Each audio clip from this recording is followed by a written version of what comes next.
la relación ha sido de no hables mal de mí porque o te mato, te desaparezco o te compro, ¿no? Cualquiera de las tres. El gran ganador no es el periodista, el gran ganador no es el reportero, el ganador no es el que sale a la calle a sacar la nota, no es el que investiga, es el dueño de la empresa. Creo que definitivamente quien ganan son los dueños de los medios de comunicación y también el gobierno, por supuesto, que utiliza los medios de comunicación como arma de propaganda totalmente. Poco antes de la pandemia, por ejemplo, los invitan a una reunión en un conocido lugar de la Ciudad de México, realmente llegan, cierran las puertas y los hacen firmar absolutamente a todo el personal su renuncia para volverlos a contratar en una empresa de outsourcing. Pero a mí lo que más me sorprendía es que a muchos les pagaban por opinar en los espacios de otros. No voy a olvidar, por ejemplo, el caso de Joaquín López Dóriga, que le pagaban por opinar en los espacios de otros comunicadores, como por ejemplo el de Ciro Gómez Leiva. O sea, se me hace impresionante que te paguen por opinar. Pues se le llegó a pagar a los reporteros incluso, te hablo de la PGR, ¿no? Se les llegó a pagar con cocaína. Imagínate, derivados de los aseguramientos de cocaína, se les llegó a pagar con eso, ¿no? Les daban para sus fiestas de Navidad bolsitas de cocaína, es lo que cuentan los reporteros de la época.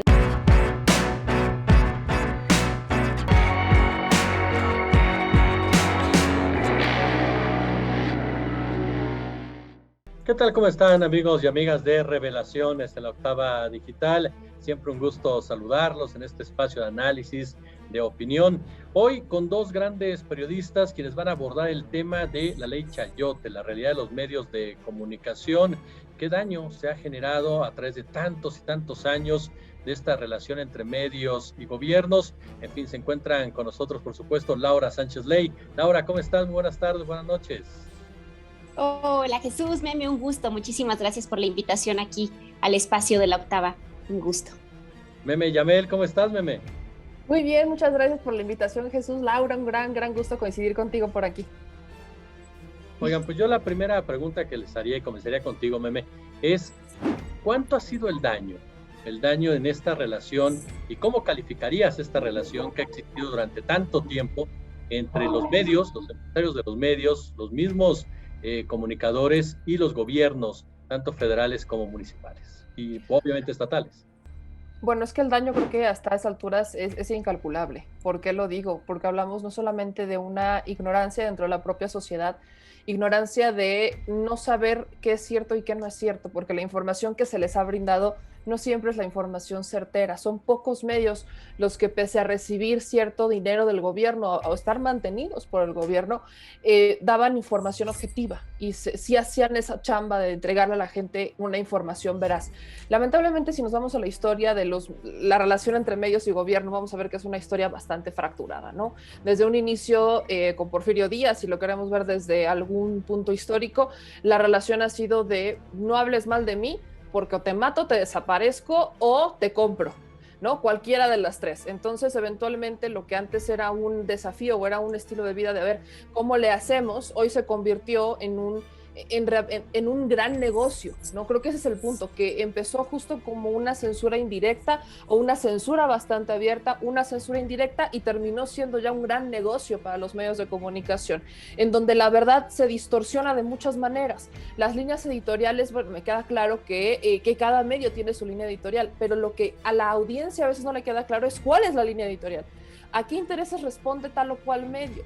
Quizás si eso estuviera a la luz, hoy veríamos un escenario mucho más parejo, pero son pocos medios los que con toda claridad te dicen, esta es mi línea, esta es mi tendencia y esta es la información que te propongo.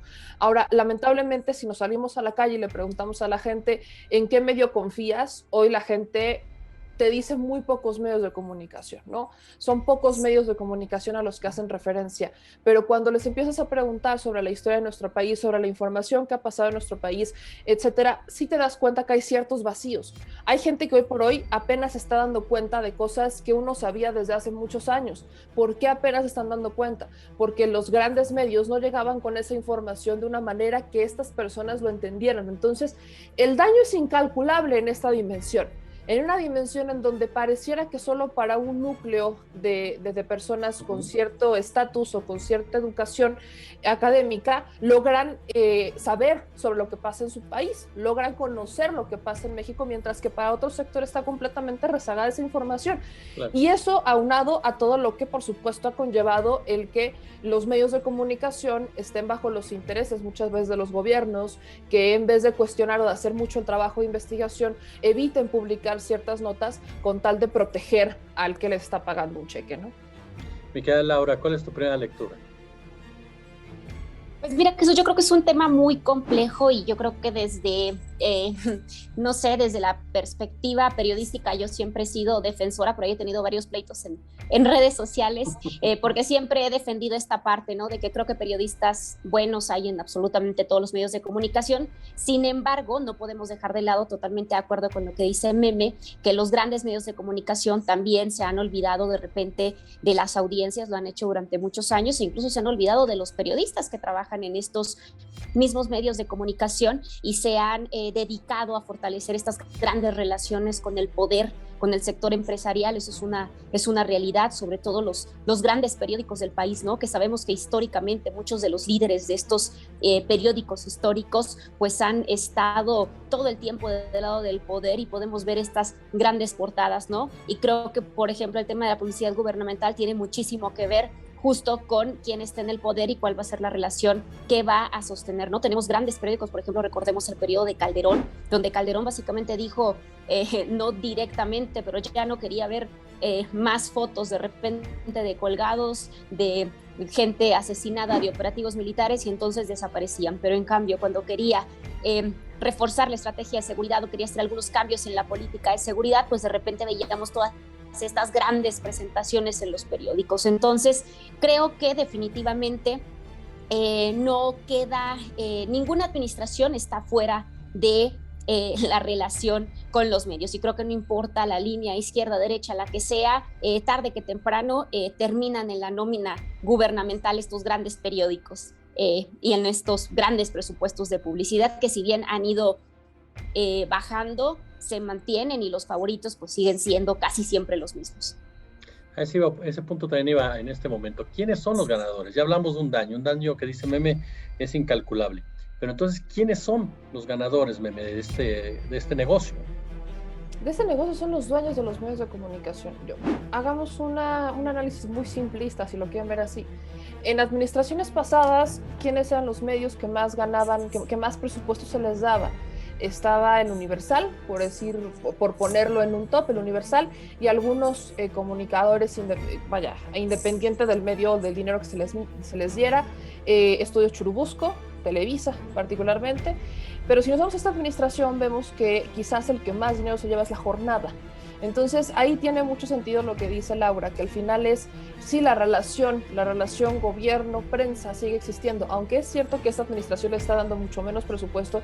Claro que tiene un favorito, y es La Jornada. Entonces, si hablamos de medios tradicionales, ¿quién es el favorito de la administración? Pues es La Jornada, es quien más está recibiendo un presupuesto, al menos en esta administración, con respecto a lo que se les daba en administraciones pasadas, sin dejar de lado que sí es mucho dinero, es menos, pero vaya, que es el gran ganador no es el periodista, el gran ganador no es el reportero, el ganador no es el que sale a la calle a sacar la nota, no es el que investiga, es el dueño de la empresa, porque muchos de estos medios han contratado a sus periodistas o sus reporteros bajo outsourcing. O sea, ni siquiera les dan seguro social, no les dan las prestaciones completas de ley, jornadas de trabajo. Vaya, no me va a dejar mentir Laura, no me vas a dejar mentir tú. ¿Cuántas jornadas de trabajo tiene un periodista de investigación? No las calculas, no las estás contando. Hay veces que no duermes, hay veces que estás día y noche, que te vas, investigas, subes y bajas y que no descansas. ¿Esas horas son realmente pagadas? Claro que no. Y es algo que lamentablemente hoy vemos aún más. Hay periodistas que llevan años dentro del medio de comunicación y que no les han subido ni 2 pesos el sueldo, y llevan años estancados, y llevan años buscando hacer algo más, y no los han promovido. Vaya, el reportero no es el enemigo, si lo queremos ver en este tema, no es el enemigo a vencer, no, es el dueño del medio de comunicación, porque al que hace el convenio con el gobierno, el que busca ganar o ganar más dinero, es el dueño del medio de comunicación.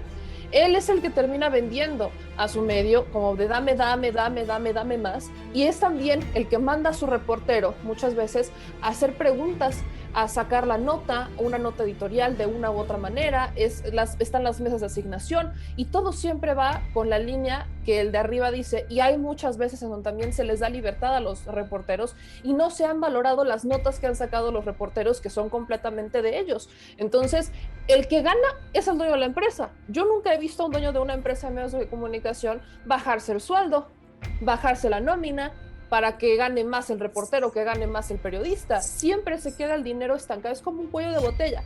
El dinero se queda con los de arriba, con los gerentes, con los dueños, con los directores, con los socios, pero ¿y el que hace la chamba en dónde está? Ese siempre es el problema, que al final el reportero no tiene un seguro, o sea, se van y se parten el alma, sacar una nota, van muchas veces a arriesgar su vida y no tienen ni siquiera un seguro de gastos mayores que les dé la empresa. ¿Por qué? Porque no es tan importante la información como tal que provee o que genera el reportero, sino lo que está vendiendo el dueño del medio de comunicación. Y eso lamentablemente también pasa en medios digitales. No podemos sacarlo de la canasta y decir que solo es en los grandes medios. No, pasa realmente en casi todos los medios de comunicación, grandes, chiquitos, digitales o no digitales. Yo creo que son muy pocos los medios que en verdad ofrecen a sus reporteros todas las de ley, con una posibilidad de crecimiento real y que no estén como a la buena de Dios muchas veces cuando hacen su chamba, porque reciben muchísimo dinero como para que hoy veamos incluso notas o quejas de gente que trabaja, que ha generado muchas notas o que le ha generado mucho prestigio a un medio y que ni siquiera es reconocido por los propios jefes, ¿no? ¿Tú qué opinas, Lau? Sí, totalmente de acuerdo. Creo que definitivamente quien ganan son los dueños de los medios de comunicación y también el gobierno, por supuesto, que utiliza los medios de comunicación como arma de propaganda totalmente. Entonces, desde la cuestión de los dueños de los medios de comunicación, pues por supuesto que a mí me tiene totalmente la razón. Esto que le llaman el debe, que le llamaban, no voy a decir nombres de algunos medios de comunicación porque hay grandes amigos todavía por allá, pero me acuerdo mucho cuando decían, no, es que me tocó ir, ¿no? Porque me tocó el debe, ¿no? Por ejemplo, otro caso en otro periódico, hablando de cómo lo ganan, ¿no? Recuerdo mucho alguna entrevista de uno de estos grandes periódicos azules donde pues tenían, imagínate, como política en ese entonces, estaba como subdirector una persona de muchísimo dinero que entra al periódico como subdirector. Entonces le pide a todos los fotógrafos, que por cierto tenían sueldos menores de 12,000 pesos de este gran periódico y estaban contratados en una empresa de outsourcing, pues que le dice que a los dueños les daba vergüenza a los fotógrafos que tenía el periódico, quería que se empezaran a vestir con traje. Imagínate, ¿no? Entonces, pues no encontraban qué fotógrafo tuviera los recursos para vestirse de traje, y suena horrible la historia, pero es una realidad. Con 12,000 pesos, con jornadas laborales matadísimas, y todavía el dueño del periódico le daba vergüenza le debería de dar no tener para que sus fotógrafos tuvieran la ropa que él consideraba adecuada para ir a un evento, ¿no? La política esta duró 15 días porque se dio cuenta que no podía mandar a ningún fotógrafo, y lejos de analizar la precarización del área de fotografía, pues vemos que, por ejemplo, el periódico corrió hace no mucho tiempo, no recuerdo si hace poquito de año y medio, 2 años, corrió pues al 80% de su plantilla laboral porque ya tenían muchísimos años, ¿no? Yo tenía grandes compañeros que tenían por ahí 15 años, 18 años en el periódico, pues bueno, resulta que ni se enteraron que fueron subcontratados, que los recontrataron en algún momento. Hace no mucho tiempo, el Heraldo de México, por ejemplo, hay una que fue poco antes de la pandemia, por ejemplo, los invitan a una reunión en un conocido lugar de la Ciudad de México, realmente llegan, cierran las puertas y los hacen firmar absolutamente a todo el personal su renuncia, para volverlos a contratar en una empresa de outsourcing. Entonces vemos que estas historias se repiten en absolutamente todos los medios, grandes, chicos. Sin embargo, pues la tendencia es esa, ¿no? Que realmente el periodista no gana, no tenemos prestaciones, no tenemos muchas cosas en estos grandes medios cuando estamos contratados. Entonces, pues bueno, es una situación muy compleja en la que, pues claro, las relaciones de poder son los que ganan. Por supuesto que los gobiernos también utilizan a los medios de comunicación como arma de propaganda, desde la administración de Fox para acá por lo menos, o por lo menos la de Calderón, que es la que yo trabajo para acá, ¿no? Entonces, creo que es un ganar-ganar para ellos. Entonces, pues bueno, finalmente creo que acá donde hay que poner el ojo justamente, y donde habría que ponerlo es en ver cómo, si bien esta relación no se va a terminar, porque toda la cuestión de la publicidad gubernamental vemos que es un presupuesto que se aprueba año con año y no se le ven miras a desaparecer. Creo que lo importante sería ver justamente pues cómo se van a transparentar, ¿no? Cómo se van a transparentar estos topes de publicidad gubernamental, cómo se van a transparentar, ahora sí que cuál va a ser y cómo va a funcionar, ¿no? Y para qué fines. Ahora, a final de cuentas, si hablamos de un sector de los medios de comunicación, por cierto, me hiciste sentir muy viejo, colega, yo empecé desde Fox, imagínate. A lo que voy esto hablamos de un sector de los medios, pero también hubo comunicadores beneficiados, comunicadores que ganaron salarios de más de 1 millón de pesos por trabajar en algunos medios de comunicación. ¿Cuál es el papel de esos comunicadores, Meme? Bueno, a mí lo que más me sorprendía es que a muchos les pagaban por opinar en los espacios de otros. No voy a olvidar, por ejemplo, el caso de Joaquín López Dóriga, que le pagaban por opinar en los espacios de otros comunicadores, como por ejemplo el de Ciro Gómez Leiva. O sea, se me hace impresionante que te paguen por opinar. O sea, yo eso, o sea, me queda claro, lo entiendo, pero vaya, no logro concebir la lógica de te voy a pagar por opinar. Y ahí, o sea, te hablo, por ejemplo, de López Dóriga, que es uno de los más beneficiados, de los más beneficiados. A él, cuando gobierno del presidente Andrés Manuel López Obrador publicó la lista de los medios de comunicación y los personajes, los comunicadores más beneficiados, Joaquín López Dóriga recibía dinero a través de 5 empresas. López Dóriga Digital, tenía su página, tenía su espacio, o sea, tiene 5 empresas distintas, Joaquín López Dóriga, en las cuales recibía todo este dinero que le permitió tener un yate, por ejemplo. Y yo, no sé si ustedes recuerdan, aquí sí, ayúdenme, yo no recuerdo una investigación tan notable o que digas, wow, qué investigación de Joaquín López Dóriga, no recuerdo un trabajo que digas, híjole, gran trabajo de Joaquín López Dóriga. No creo que realmente hubiera como un motivo que dijeras, ay, págale. Sinceramente, eso es como ya una opinión muy personal. En el caso, por ejemplo, del Universal, particularmente, esto no tiene, que tendrá como un año, menos de un año tiene, que el Universal le bajó la nómina a sus columnistas. Estaban ganando como unos 300, 400 mil pesos, por ahí andaba por estar opinando, y ahora se les bajó a 50 mil pesos, ¿no? Entonces, vaya, que te pagaran 400 mil pesos por escribir una columna, también se me hace bastante, se me hace mucho dinero por pagar por opiniones, ¿no? Creo que eso es, yo no comulgo con eso de págame por una opinión. Creo que sí hay que pagar por los reportajes, sí hay que pagar por el trabajo periodístico, por la investigación, pero no en el caso de paga por tu opinión. Eso siempre es algo con lo que no estoy totalmente de acuerdo personalmente, pero bueno, en el tema también de estos grandes personajes, ¿qué va a pasar con ellos? Bueno, pues es que creo que ellos ya están viendo lo que va a pasar, porque ellos ya no fueron beneficiados en esta administración.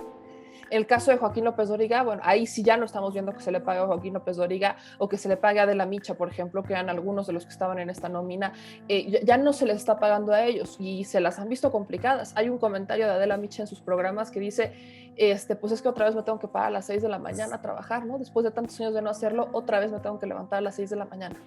Imaginémonos, vaya, Adela Micha, que tiene años en medios de comunicación, años, que dijera, yo ya no me paraba a las 6 de la mañana a trabajar y ahora lo tengo que volver a hacer. Bueno, creo que eso es un ejemplo de cómo andará la necesidad, en el caso de Adela Micha, bajo su estilo de vida y demás, como para conservarlo, tiene que pararse a esa hora para trabajar, ¿no? Y lamentablemente, si nos ponemos en un estándar, ¿dónde están los periodistas de investigación a los que sí valdría la pena pagarles? ¿En dónde están aquellos que incomodan al poder, pero hacen investigaciones que empujan al país? Investigaciones que ayudarían, si lo queremos ver de esa manera, ayudarían a los gobiernos a solucionar problemas, a darse cuenta en dónde están los puntos flacos, en dónde se puede meter mano. Ahí me queda claro que aunque el gobierno tiene a veces o a veces no las ganas de cambiar o al menos de tener algo que ofrecerle a la ciudadanía, ya podemos poner mucho en tela de juicio para qué, si por votos o porque realmente quieren entregar algo, no logro terminar de entender por qué siempre toman a mal las investigaciones que los pueden echar adelante. Me queda claro que no les convienen, me queda claro que a veces es más fácil para muchos de ellos ocultar, amenazar o comprar al periodista, comprar al comunicador, que atender la denuncia, que decir, sí, aquí están, que hacer las cosas bien. Y yo quisiera esperar que con esta decisión que toma la Corte en los últimos días, pues veamos que al menos no solo periodistas, pero también gobierno, tome una relación distinta con los medios de comunicación y con los comunicadores, que valore más al periodista que está haciendo el trabajo, porque al final es su trabajo, y que el gobierno entienda que también está obligado a hacer su trabajo y apoyarse de los periodistas, ¿no? De los periodistas de verdad, no de los comunicadores que les echan flores y que les mandan columnas positivas. Eso no ha abonado. Creo que ya hemos visto justo las consecuencias de periodistas que solamente están ahí, o comunicadores que solamente están ahí alabando y diciendo todo lo bonito y escribiendo opiniones bien padres y vaya, sacando de contexto las cosas para que les laven la cara o les limpien las culpas a los gobiernos, cuando en realidad podríamos estar viendo un país muy distinto si las denuncias que se publican en investigaciones, si los problemas que salen a la luz en estas investigaciones en realidad se resolvieran. Vaya, ¿qué cosa hubiera sido cuando la estafa maestra, la investigación de la estafa maestra salió a la luz por primera vez? ¿Qué cosa tan distinta hubiera sido de este país si hubiéramos tomado lo que pasó, si hubiéramos dicho, no, es que la estafa maestra hay que ponerle atención cuando todavía estaban en el poder, cuando todavía estaban ahí los responsables? ¿Qué cosa tan distinta hubiera sido para la propia administración de Enrique Peña Nieto resolver el problema, regresar el dinero, frenar el asunto? Pero se subestiman, se bloquean y la gente piensa es que esto no va a prosperar. Entonces, esta relación gobierno-comunicadores tiene que dejar de estar girada a aquellos que les lavan la cara y les lavan las culpas, y mejor atender a aquellos que están sacando las denuncias y que están sacando investigaciones que van a mejorar el país. Estas opiniones, Laura, tenían obviamente un beneficio, buscaban algo, también pagadas, pues obviamente eran para beneficiar a alguien, ¿no? Sí, por supuesto, totalmente, claro que sí. Bueno, fueron muchísimos años de muchos comunicadores pagándoseles de distintas maneras. Digo, ahora que existe el presupuesto asignado directamente, pero históricamente había muchísimos tipos de pago. Yo recuerdo a algunos reporteros de la Policíaca que me contaban que en la época, hace muchísimos años, muchos años, pues se le llegó a pagar a los reporteros incluso, te hablo de la PGR, ¿no? Se les llegó a pagar con cocaína.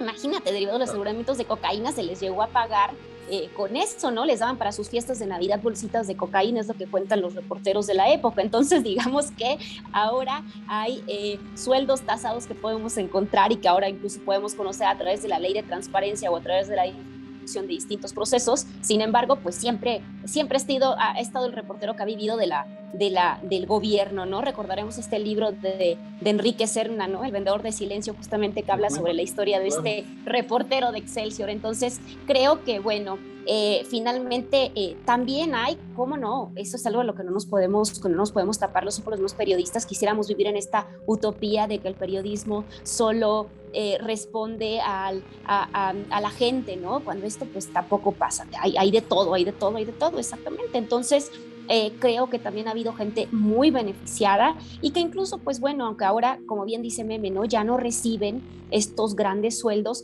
sin embargo, se hicieron de un nombre gracias a estas columnas, gracias a estos grandes espacios, gracias a este dinero, pudieron levantar ahora sus empresas particulares de comunicación. Tenemos el caso de Carlos Loret de Mola, ¿no? Con sueldos arriba del $1,000,000 por derivado de la publicidad oficial o de las columnas de oficio, de las columnas, ¿no? Entonces ahora vemos que levantaron estos medios que, bueno, finalmente construyen a partir de esta relación que crearon con el poder. Entonces, es importante justamente lo que dijo la Constitución, lo que dijo, la Corte, y bueno, es que ahora deberán existir procesos concretos y reglas muy específicas garantizadas a que el gasto en comunicación social sí cumpla con los criterios, ¿no? De eficiencia, de transparencia, porque también recordamos que son los medios grandes finalmente quienes se llevan las grandes tajadas, que es lo que han venido también denunciando algunas personas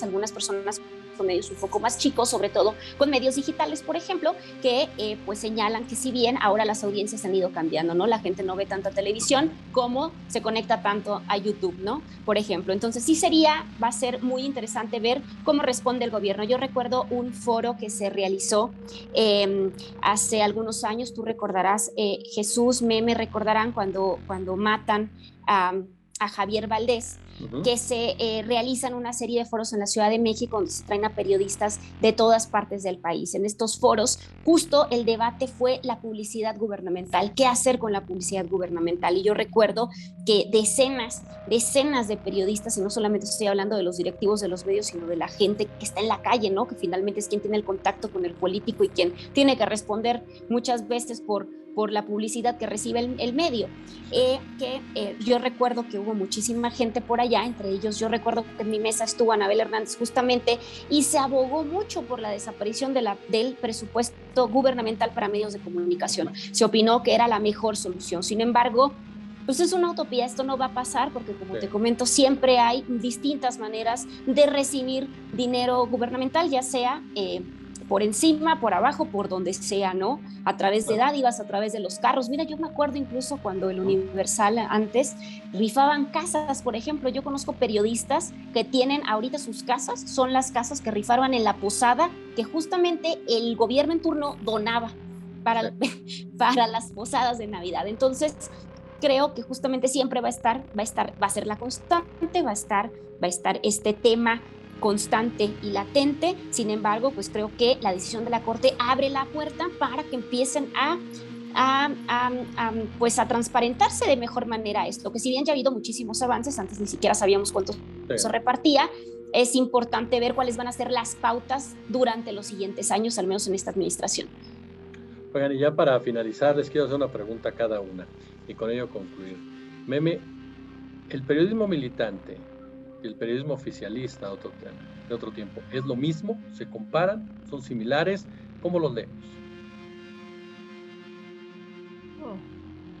Yo les llamaría, sí tienen similitudes, sí tienen similitudes cuando el periodismo militante es incapaz de reconocer los errores. Ahí creo que hay una similitud con el periodismo oficialista. Cuando el periodismo militante es capaz de reconocer los errores de la persona o del proyecto con el que milita, creo que ahí cambia mucho. ¿Por qué lo menciono? Porque creo que hoy por hoy sí tenemos, o al menos yo sí soy partidaria de que se diga claro de qué lado se está volteando. Porque en Estados Unidos estamos muy acostumbrados, por ejemplo, a ver cómo los medios de comunicación sabemos de qué líderes, republicanos, demócratas, se sabe perfectamente bien y uno sabe hacia dónde va y qué preguntas le van a hacer, y eso creo que ha funcionado muy bien en temas de medios de comunicación. Hay una transparencia en ese sentido. Pero aquí en México no. Aquí en México lo que te dicen los medios es que soy objetivo, soy neutral. ¿Hasta dónde realmente está esa neutralidad? ¿Hasta dónde realmente se es objetivo? Hay un tipo de periodismo con el que yo comulgo mucho, en el que es, a ver, yo soy clara en hacia dónde militan mis ideas como ciudadana. Y si bien hay cosas con las que estoy de acuerdo, también hay cosas con las que no estoy de acuerdo, personalmente. Y de lo que he intentado hacer, al menos en mis espacios, es explicar con lo que no estoy de acuerdo. Y al final creo que de eso creo que eso es necesario, que se genere polémica, que se hable, que se debata, que la gente participe. A eso iba incluso al inicio, cuando no vemos que el daño es incalculable, porque justo cuando estamos dando información, hay muchas veces que la persona te dice es que eso no es cierto, pero hasta que haces un reportaje y le enseñas a la gente es que aquí está, es cuando te dicen, es que sí era cierto, yo no sabía. Y muchas veces me he topado mucho con que la gente te dice, es que no estoy de acuerdo con tu punto, simpatizo contigo y con tu proyecto, pero no estoy de acuerdo con esto. Claro. Generas un debate y generas un análisis. En ese sentido, creo que el periodismo militante aporta muchísimo, pero también creo que hay un periodismo militante que se ha ido por vamos a defender y se convirtió en un periodismo oficialista, cuando aún hay cosas que efectivamente puede estar de acuerdo o no, pero hay cosas que también deben ser criticables, que también se debe de entender que hay que voltear a ver y que hay que decir, hey, esto lo tenemos que cuestionar porque hay que ser A, B, C, D, F, G, y no está mal.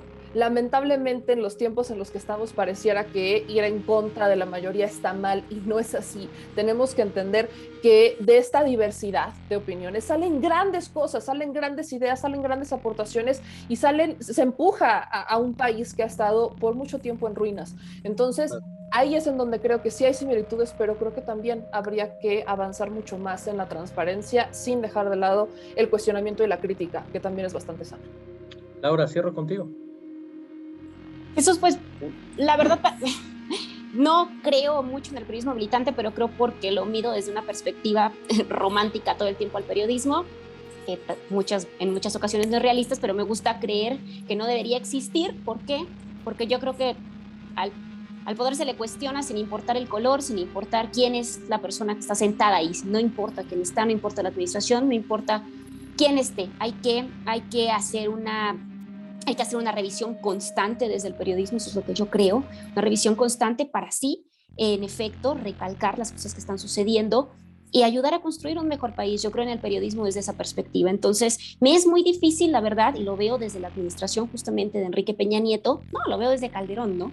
Estaba toda la gente, todos los periodistas oficialistas que han estado todo el tiempo del lado del PAN, ¿no? Después lo vimos con Enrique Peña Nieto, toda la defensa, todos los periodistas, sobre todo financieros, que estaba totalmente casada con el PRI, y ahora también lo veo con Andrés Manuel López Obrador. También veo que hay un séquito grande de periodistas que constantemente están defendiendo, incluso a costa de que, ni siquiera abren las investigaciones que se publican. Entonces creo que es importante tratar de mantener un poco de lado eso sería lo que yo quisiera. Eso sería que pudiéramos tener un debate mucho más abierto, mucho más objetivo, mucho menos polarizado, sin importar la administración que sea. Por eso creo que justamente, como dice Meme, sí, se le ha hecho mucho daño desde este periodismo que no aprende a distinguir también, ¿no? Que ya no escucha razones y solamente está casada con un solo color o con un solo personaje. Entonces,